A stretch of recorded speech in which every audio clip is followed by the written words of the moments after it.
So guys, here's part 2. Now what I did, I took the old sending unit and cut away everything because I will replace it.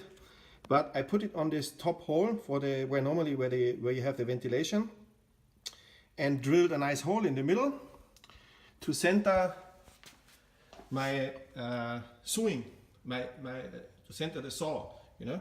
So when I cut out, I will mount the whole thing here on top, and then I have it nicely centered, yeah.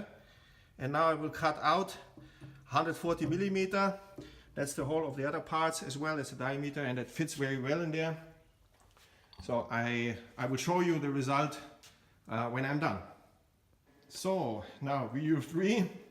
Sorry for so many steps, but step by step.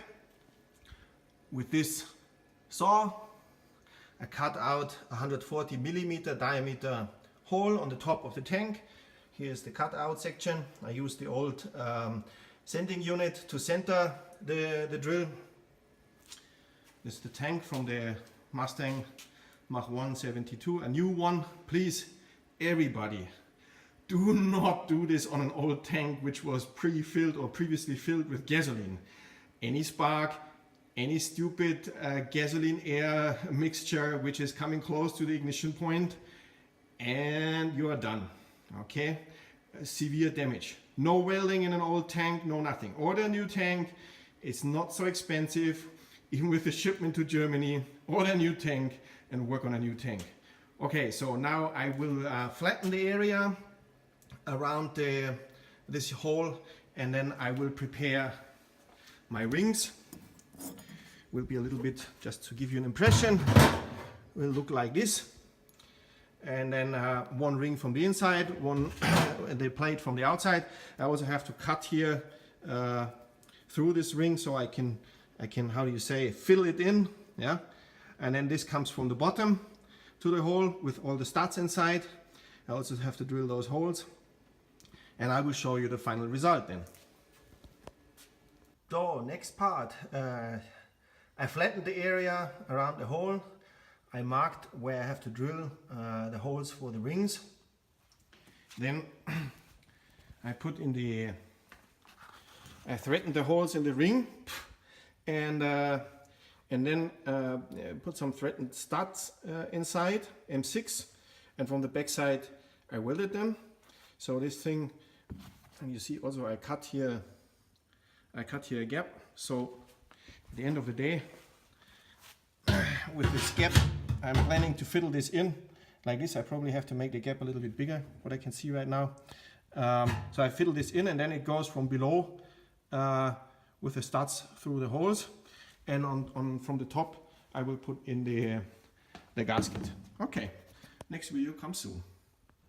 So now all the parts are in, welded, mounted, and I'm shortly explaining what I did. I cut this ventilation tube here, and my small ring, I made I welded it a little bit on some spots, but it's not necessary. It's just for me to be more comfortable, so it cannot fall down. The studs are looking outside. No need to seal from inside.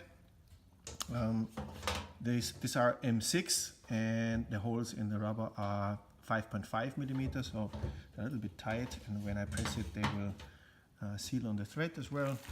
This is no problem.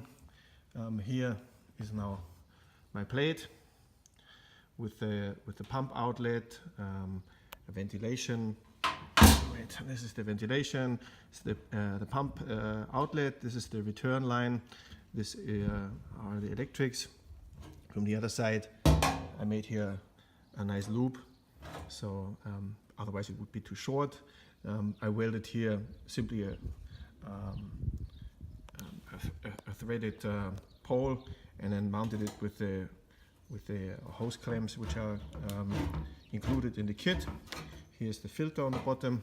I measured everything, so this sits like 5 millimeter above the bottom level of the tank. Yeah, and now I will mount the return line. I made it in a way that is nice and flexible, so it will sit on the ground and then bend away a little bit and the rubber will touch the bottom, so there's no rattling and nothing. And what I want to ensure is that the return fuel is really getting out at the bottom of the tank and not splashing into the remaining fuel. I don't want to have any foaming in the tank, and I think this is the most simple and easy way to do that.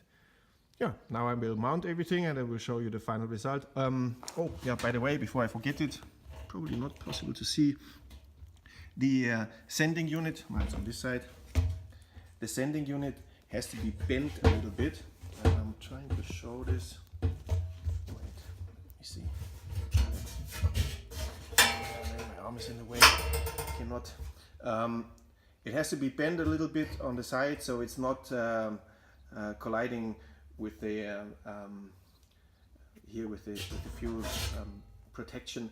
This is when you corner quickly, you don't want the fuel to run away from the pump, so I welded this in the tank here. Just some spot welds. Okay, now I mount everything. My English is horrible, but I'm German. I'm trying to explain everything in English so it's available for a larger community. Okay, I will mount it and then I will show a final picture. So, here we are. This is how it looks like when the cap or the top part is mounted. I have my pump outlet, which is here. I have my return, I have my ventilation. So, everything is fine. Now, I will connect everything and then we go to the next step in front of where the engine is.